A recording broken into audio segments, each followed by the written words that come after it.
Hello everybody, today I want to talk to you about how to get more memory on your device Android or your mobile Android. Now, you need add this widget on your home screen like this, okay? Because with this you can clear your mobile touch here and then wait, your phone has been optimized, okay? Now, how you can add this? Touching your home screen for 3 seconds. Now, when you are here, add a new widget, okay? Now when you are here, find your care device care here, touch here, and now you can add your widget.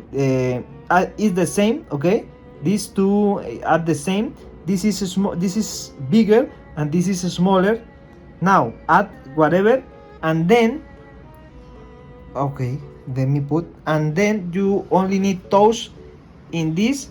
And can you watch how this is cleaning? And this is all. It's so easy and really fast. And sorry for my bad English. This is all for this video. Have a good day and see you later.